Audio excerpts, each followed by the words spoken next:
Editoriales y columnas de opinión de la prensa escrita.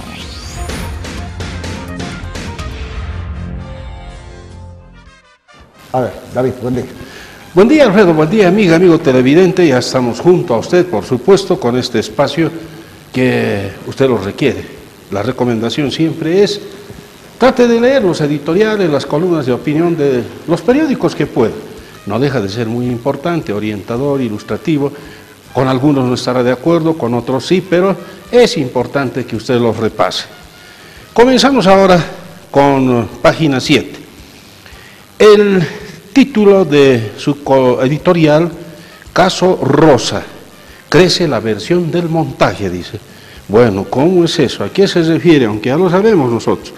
Dice, son tantas las irregularidades del caso Hotel Las Américas que la idea de que todo fue un montaje gana terreno paulatinamente.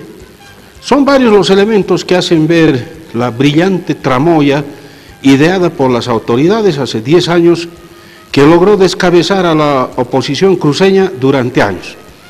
Entre las dudas generadas, a diferencia de lo que dijeron las autoridades, es que no hubo balacera al interior del hotel entre los policías y los miembros del grupo liderado por el boliviano húngaro Eduardo Rosa. Los supuestos 30 minutos de enfrentamiento han sido ya descartados por las declaraciones de testigos.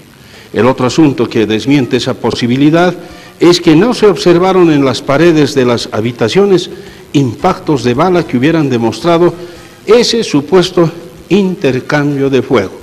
Y dice, por el contrario, fotografías de los cuerpos y las autopsias realizadas en Europa a 2 de los 3 fallecidos, Arpad Magyarossi y Michel Dwyer, demuestran que los acusados de terrorismo fueron en realidad ejecutados extrajudicialmente en sus mismas habitaciones del hotel.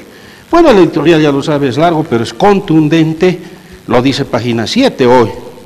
Habla también de otra de las dudas, que es la ocasionada por el video de policías plantando pruebas falsas en el stand de cotas en la feria de Santa Cruz. Concluye señalando, para no leer todo indudablemente, claro que no deja de ser interesante. Si se llegara a comprobar que los 3 muertos del hotel fueron ejecutados extrajudicialmente, en el futuro habrá espacio para investigar y acusar a las autoridades bolivianas involucradas, del que no se descartará al presidente Morales, considerando que fue él quien dijo haber ordenado el operativo. Bueno, será esto la explicación a muchos de los temas que se dan en el día a día de nuestro país. Bueno, Caso Rosa, dice, ha sido un montaje, página 7, fueron ejecutados extrajudicialmente, o sea, nunca hubo un intercambio de disparos, ni siquiera un balazo que dieran los supuestos terroristas que vinieron a matar a las principales autoridades del país, no lo hubo, sino que fueron ejecutadas. Entonces, ¿usted qué dice? ¿Cómo ve aquello? Vamos con la caricatura. ¿Qué pasa con la caricatura? Gobiernos de Latinoamérica, dice, ven de soslayo lo que pasa con las denuncias desde Brasil, ¿no? De este gigante mundial de la construcción, Odebrecht. Odebrecht Construcción, que ha agarrado a muchos gobiernos de Latinoamérica. Y lo que pasó con Alan García, que se suicidó antes de ser sometido a un largo calvario judicial y luego detenido, quizá encarcelado. Bueno, es lo que llama la atención. Vamos ahora con el diario estatal, el diario del Estado plurinacional, el diario del gobierno, como usted prefiera. Su título, Proceso de cambio o privatización. Vamos con lo que dice. En su 67 aniversario de fundación, la Central Obrera Boliviana ratificó su respaldo al proceso de cambio liderado por el presidente Morales y señaló que los bolivianos tienen ante sí el riesgo de retornar al proyecto colonial, privatizador y oligárquico que encarna la derecha y sus candidatos. El análisis recuerda que el país vive en una democracia directa y participativa, en la cual la mediación de los partidos es mínima ante la acción de las masas movilizadas que se van incorporando a la gestión pública después de 500 años, dice. Es la contienda de dos opciones, dice en una especie de recuadro. Proceso de cambio en marcha y proyecto colonial, privatizador y oligárquico que aún no ha muerto, reconoce. Y destaca al final, al respecto, el documento de los actuales y exdirigentes de la Central Obrera Boliviana alertan de que, entre comillas, las libertades y la democracia participativa que rigen hoy en Bolivia son utilizadas por nuestros enemigos para opinar y criticar, llegando a la insolencia de conspirar, amparados por las libertades y la democracia logradas por el pueblo. Eso es lo que dice el editorial del diario Cambio, donde también se destaca que la Central Obrera Boliviana, en su diagnóstico, precisa que en la perspectiva de los comicios generales de octubre, la contienda se dará entre dos opciones, entre el proceso de cambio en marcha y el proyecto colonial, privatizador y oligárquico que aún no ha muerto y tiene la esperanza de que con la respiración artificial de otra forma de dominación imperialista concreten exitosamente la conspiración. Y ahora vamos con la habitual caricatura, también tiene su caricatura el diario Cambio, que observamos ahí, usted ya lo tiene, mientras vamos preparando nuestro próximo diario para hacerle llegar el respectivo editorial. Bueno, usted tiene ahí en su pantalla, a todo colores, su caricatura. Dice, gracias a los trabajadores y los movimientos sociales, es el presidente Evo, inconfundible, y Bolivia va subiendo, crecimiento económico va subiendo. ¿Usted qué dice? ¿Es así como lo plantea el caricaturista? ¿Es evidente? Bueno, para muchos no dejará de ser evidente, para otros, bueno, tendrán sus apreciaciones, pero bueno, vamos ahora con el diario. El diario titula, en Argelia se desploma presidente prorroguista. De alguien a quien lo alabaron, ¿no?, desde algún lugar, otros lugares del mundo, y dice lo siguiente: la etapa política de los gobiernos populistas de alcance continental y que duró unos 2 decenios a partir del derrumbe del socialismo soviético está llegando a su fin y ha sufrido un nuevo y contundente golpe con el derrumbe del autócrata Abdelaziz Bouteflika, que intentó quedarse en el poder de por vida en la República de Argelia.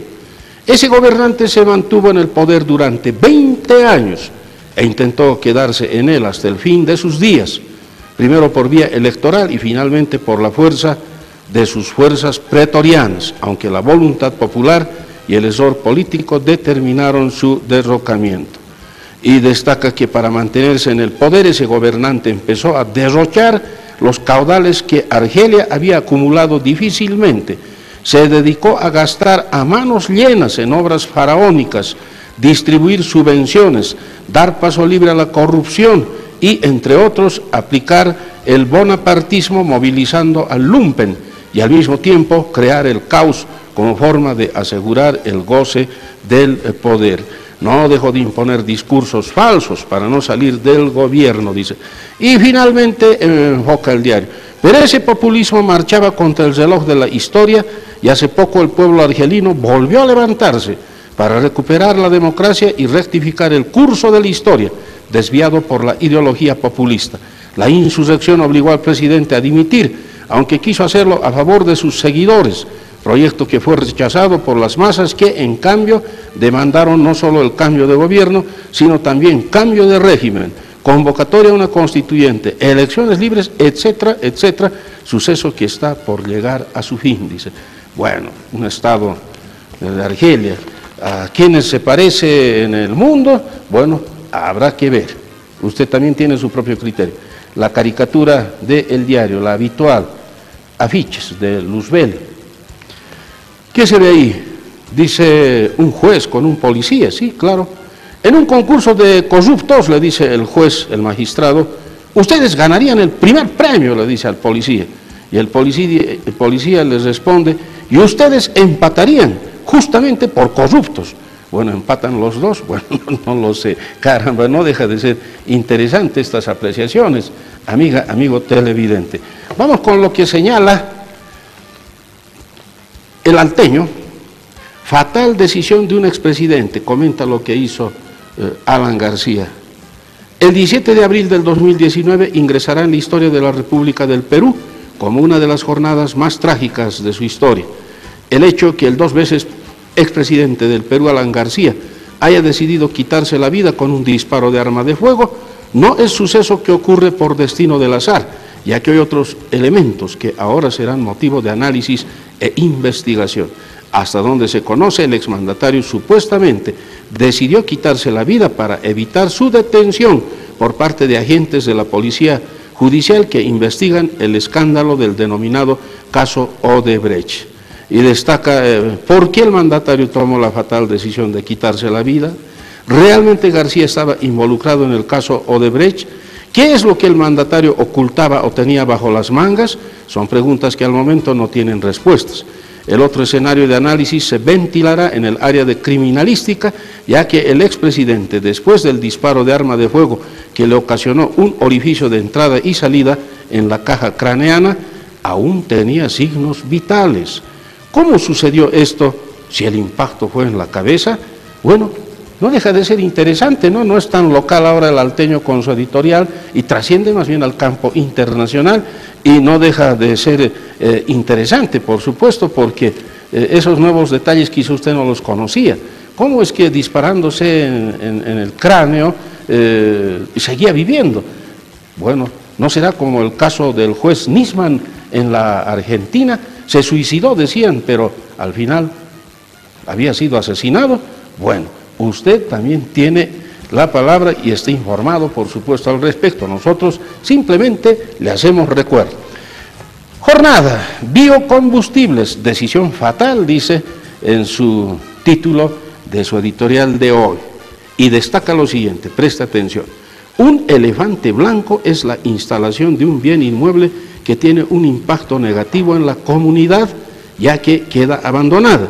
Sus costos superan los beneficios de su funcionamiento, ya que no son usados o se les da un uso diferente a los propósitos para los que fueron creados. Se asegura que esta expresión viene de una historia en la que los reyes de Siam regalaban elefantes blancos a los albinos con el objetivo de arruinarlos a causa de su gran tamaño y altos costos de mantenimiento. Bueno, también recurre al diccionario Oxford de inglés que define al elefante blanco como una posesión que es inútil o molesta.